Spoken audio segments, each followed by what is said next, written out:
Hello and welcome to a special work in progress episode here on Captain's Drydock. And in the Drydock today, we're making the calf section of the Armour. Let's make it real.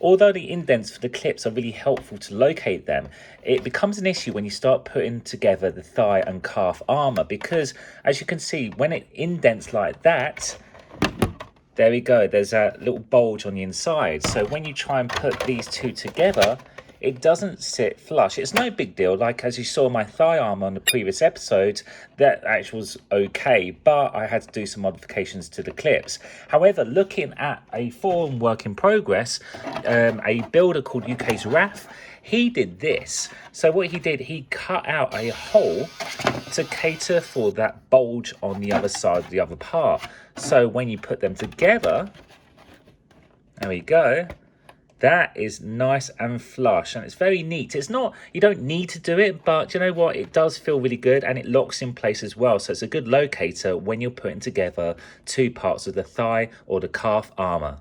Looking further down on the calf muscle part of the armour, you can actually see that there's an indent for a pill hole, and there's a few of these dotted around the armour. Now, the one I did on the bicep part of the armour, I cut that out and made a hole like I did on this example here. Now, I know there's probably people shouting at the video now saying there should not be any holes here. It should be just a vinyl sticker. So leave that indent alone, put a vinyl sticker on, because that's as accurate as it was on the movies, except for the chest plate. That's where you cut them out and place the mesh and the black cloth behind it to give it some depth. However, as I've mentioned on the bicep part of the episode, I wanted to give this a bit more depth and detail because this is not made for a movie. This is made to cosplay around and walk around and have people come up close and personal and see this lovely armour. And one thing I personally don't like is seeing these stickers. It just makes it look cheap. It's fine if you want to mimic the movie armour, but for me, this is going to be, you know, paraded around, and I want it to look like as if I'm a real stormtrooper. Yeah, I know stormtroopers aren't real, but in my mind, I like to make that fantasy as real as I can. So what I did, I just drilled in two holes using the same diameter drill bit as the rounded part of the actual indent there, and then joined them together by cutting with a Dremel and then popped it out. It was easy as that. So later on, what I'm going to do, just as I did with the bicep part of the armour and the chest plate, I'll place the relevant gauze that goes behind it and then a piece of black cloth, and that will be a lovely little detail because after all, stormtroopers seem to need vents for their ankles. Go figure. We're looking at the left calf armour here, and there's a distinctive feature which you don't get on the right calf armour, and that's these two long raised bits here. So there's the indent, that is for the resin clip which gets stuck on, but these two are the location points for this. Now online there's actually a nickname for these, Kit Kat or Twix, like the chocolate bar, because they look like two fingers from a Twix or a Kit Kat. Now if I flip them over, the manufacturer has used Sharpie to indicate the direction in which they're going to go, so to make sure that they're both in sync, because if you look on this a profile here, you can see that they're at an angle, so you want to make sure they're stuck on going the same direction.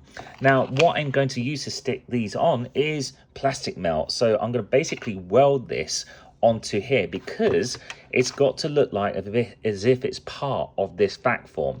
And after I've done that, I need to fill the edges and blend it in.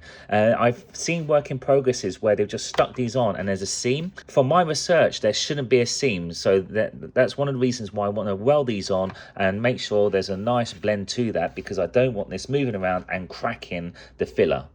Sorry, I didn't actually show you the stage of me filling all this and sanding it, but it would have been boring to see, and trust me, there wasn't anything special about the process. As you can see, it's blended, so there should be no seam whatsoever, so it's almost as if it's been vac formed. I've now painted the entire part of the armour now, and all I need to do is, install the cloth behind the peel hole. Now, if you've seen the episode of the Bicep armour, then you'd actually know all the details about this material. So this mesh here is the exact same type of mesh that was used in the armour in the movies, and then I just backed it off with some black cloth. And all I need to do now is stick it behind here using just some white gaffer tape. Now, if I just place that there, like so. There we go, it's a bit sticky. So all I need to do now is just stick this behind here. And I think you'll agree, this is a lovely effect. A tiny little detail, and it's all the way down near your ankles, and not many people will see it, but I think that looks great and well worth that little bit of trouble. But the next thing and last thing I need to do on the outside of this piece of armour is, you guessed it, the clip. So the clip will be attached here in this orientation and the other one on the other calf. And with this, I'll be using 2-part epoxy resin. Mix that up, let it set, and that'll be it for the outside of this armour. Now to install the system for this to come apart and be put back together again, because you need to fit your leg through this calf piece of the armour and then reassemble it like so. Now, I've seen other work in progresses where they've used magnets along here, but I'm going to go with a tried and tested velcro. So you've got your hook side and your fluffy side. These are white because just in case this comes apart slightly, it will be kind of camouflaged, and also it's kind of neat as well. Now, when it comes to velcro, as I've always mentioned before, I always advise to actually have the hook side facing away from your persons, because if, let's just say, something shifts, you don't want that hook side rubbing up against you inside. So what I'm going to do is stick this side here, and I'm going to use about 3 of these strips. So I'm going to place one here. I'm going to place 2 more, like one there and one there. But just to give you an example of how this all works, now just make sure that this is in the right position on the other side. What I do is actually velcro this on here, and then I attach there. There we are. And then give it a good old squeeze. And there you go, that is all together. And then when I'm trooping and I want to take this off or on, all I do is pull it apart. As you can see, because it's new, it took some doing to actually pull it apart, but that is great because I don't want this falling apart as I'm trooping around. I'm going to attempt to put these on now. So if you just see, this is going to be the right hand side and this is the left. Yep, it's really easy to identify. And you can see here that I just used 3 bits of Velcro. And you can see how strong that is to actually pull apart. So that is all ready. So I'm going to put this one on first. And what you see here, these aren't the undergarments to my Stormtrooper outfit. This is just tracksuit bottoms and ordinary socks. I'm just wearing black just as giving you an idea of what these might look like. Now, the tricky thing is to actually pull these apart and not break the seam on the other side. So what I'm going to do, I'm going to slip my foot in first, because my concern is if I pull this apart too much, I might actually damage something over here. Now, I'm not too sure if that's the case or not, because this is the first time of me putting it on. So I'm going to slip my foot in. So then, there we go. There's some give. And then line it up. I may not do it completely straight, but that's not too bad. So there we go. There's one.